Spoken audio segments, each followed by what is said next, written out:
Students of class 7th, myself R.K. Rai, and today I will teach you the first lesson of English reader. The name of the chapter is Lines Written in Early Spring. It means in Hindi के ऐसी poem की कुछ लाइनें जिसको शुरुआती पतझड़ के season में लिखा गया था। आपने अक्सर पढ़ा होगा कि ऐसी कविता पोयम्स को पढ़ा होगा जहाँ पे हम प्रकृति की सुंदरता का वर्णन करते हैं, जहाँ पे पोएट जो है नेचर ऑफ ब्यूटी को डिस्क्राइब करते हैं। लेकिन इस पोयम के माध्यम से हम ये पढ़ेंगे जहाँ प्रकृति खुद, जहाँ नेचर खुद, उसने एक पोएट के दिमाग पर एक भावनात्मक रूप से एक अपना प्रभाव छोड़ा, जिसके माध्यम से बाद में पोएट ने इस कविता की रचना की। और इस पोएट के माध्यम से, इस कविता के माध्यम से, इस पोयम के माध्यम से इस पोएट ने यह समझाने का प्रयास किया कि एक आदमी को एक ह्यूमन बीइंग को दूसरे ह्यूमन बीइंग के साथ हाउ टू रिएक्ट, कैसा बर्ताव करना चाहिए। इस पोयम को हम अब स्ट्रेंजा बाय स्ट्रेंजा के माध्यम से समझेंगे। फर्स्ट स्ट्रेंजा में पोएट ने यह समझाना चाहा है, पोएट ने लिखा है कि उसने हजारों कविताएं पढ़ी हैं, लेकिन वो भी बगीचों में सोते हुए, बैठते हुए, जागते हुए उसने हजारों कविताएं पढ़ी हैं। लेकिन इन द स्वीट मूड का मतलब होता है एक आनंदित चेहरे में, एक आनंदित भाव में। When pleasant thoughts bring sad thought to the mind. लेकिन कभी कभी ये होता है कि कोई अच्छे विचार कभी कभी हमारे दिमाग में कुछ बुरे विचारों को जन्म देते हैं। तो पहले स्ट्रेंजा के माध्यम से पोएट ने समझाना चाहा है कि हमारे दिमाग में कभी कभी ऐसा भी होता है कि कुछ अच्छे विचार हमारे दिमाग में कभी कभी कुछ बुरे विचार को भी लेकर आते हैं। पोएट ने हजारों कविताएं पढ़ी हैं, लेकिन इस कविता के माध्यम से पोएट कुछ और ही समझाना चाहते हैं। दूसरे स्ट्रेंजा में वो ये कहना चाहते हैं, to her fair works did nature link. उनके साफ सुथरे कार्यों में प्रकृति का जुड़ाव था। क्या था? The human soul that through me ran. जो मानवीय आत्मा थी वो इस नेचर के द्वारा, इस प्रकृति के द्वारा ही होकर गुजरती थी। And much it grieved my heart to think. और उसी चीज ने मेरे हृदय को एकदम से झकझोर कर रख दिया, मेरे हृदय को ये सोचने पे मजबूर कर दिया, what man has made of man, कि क्या आदमी से ही आदमी बना है। तो दूसरे स्ट्रेंजा में पोएट ने ये समझाना चाहा है कि उनके जो साफ सुथरे कार्य थे उसमें प्रकृति का जुड़ाव था, प्रकृति के द्वारा ही सब कुछ होकर गुजरता था। चाहे वो मानवीय आत्मा, चाहे कुछ हो, सब कुछ प्रकृति से ही होकर गुजरती है। और उसी चीज ने उनके हृदय को झकझोर कर रख दिया, ये सोचने पे मजबूर कर दिया कि क्या आदमी से ही आदमी बना है।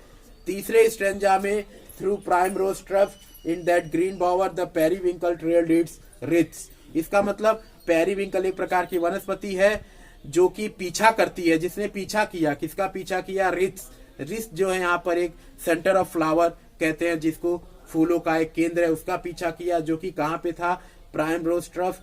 प्राइमरोज का मतलब एक हल्के पीले रंग का जंगली फूल होता है, जो कि बगीचे में एक ऐसी जगह पे पाया जाता है जहां पर अगर हम बैठे तो उस जगह पर हमारी रक्षा सूर्य की किरणों से होती है। मतलब बगीचे का एक ऐसा स्थान जहां पर सूर्य की किरणों से हमारी रक्षा होती है।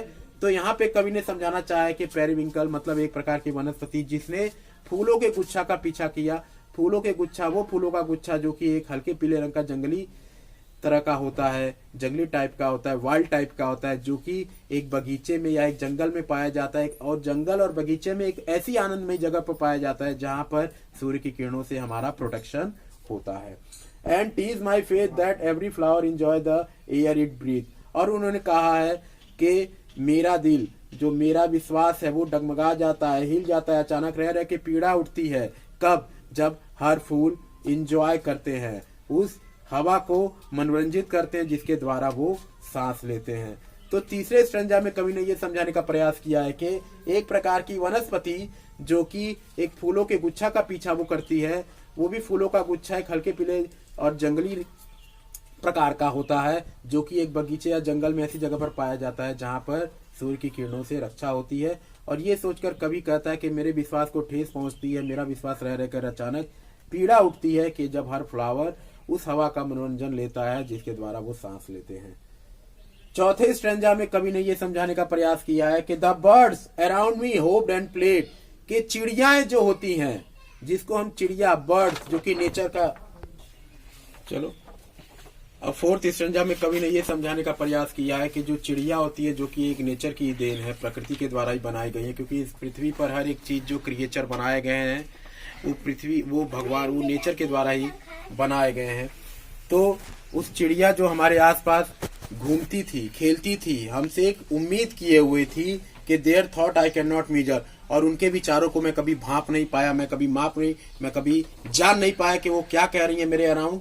But the least motion which they made, लेकिन अपनी धीमी गति से उन्होंने ये समझा दिया कि वो क्या कहना चाहती थी। It seemed a thrill of pleasure, और वो ये समझाना चाहती थी कि उनके अंदर खुशी का कितना उन्माद है, कितना रोमांच है। तो चौथे स्ट्रेंजा में कवि ने ये समझाने का प्रयास किया है कि जो चिड़िया होती हैं वो हमारे आसपास खेलती थी, उम्मीद करती थी हमसे कुछ, और वो उनके विचारों को, जो वो खेलती थी, उम्मीद करती थी, उनके विचारों को मैं समझ नहीं पाया, भांप नहीं पाया, लेकिन उन्होंने अपनी धीमी चाल से, अपनी धीमी गति से ये समझाने का प्रयास किया कि उनके अंदर कितना खुशी का उन्माद, कितना खुशी का रोमांच है। इसके बाद पांचवें स्ट्रेंजा में कवि ने ये समझाने का प्रयास किया है the budding twig spread out their fan.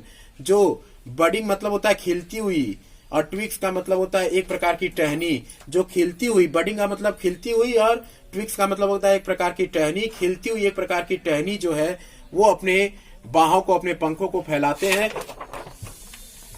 तो पांचवें स्ट्रेंजा में बडिंग ट्विग जो एक खिलती हुई एक प्रकार की टहनी, ट्विग्स मतलब प्रकार की टहनी, अपने बाहों को फैलाती है, अपने पंखों को फैलाती है। क्या करने के लिए? To catch the breezy air, ठंडी हवाओं को पकड़ने के लिए। And I must think do all I can, और मैं अवश्य मुझे सोचना चाहिए कि क्या मैं ये सब चीजों को कर सकता हूँ जैसा कि वो एक प्रकार की बडिंग ट्विग, एक प्रकार की टहनी जो है कर सकती है। That there was a pleasure there, तभी वहां पर आनंद ही आनंद था। पांचवें स्ट्रेंजा में कवि ये समझाना चाहते हैं कि किस प्रकार से खिलती हुई टहनी अपने बाहों को फैलाकर एक हवा को, ठंडी हवा को पकड़ने का प्रयास करती है। तो क्या हम ऐसा कर सकते हैं जैसा वो करती है? और शायद यही उनके आनंद का एक रोमांच होता है, अनुभव होता है। इसके बाद आखिरी स्ट्रेंजा में कवि ने ये कहा है कि if this belief from heaven be sent, यदि ऐसे विश्वास। तो अब आखिरी स्ट्रेंजा में कवि ने ये समझाने का प्रयास किया है कि ये जो विश्वास है, क्या वो वास्तव में एक स्वर्ग से भेजा गया था? इफ सच भी नेचर सोली प्लान, और वास्तव में यदि ये कोई प्रकृति की दैवीय ईश्वरीय योजना थी, have I not reason to lament, तो मैं इसका कारण नहीं बन सकता हूँ शोक प्रकट करने के लिए। What man has made of man, किसका शोक प्रकट करने के लिए कि आदमी से ही आदमी बना है।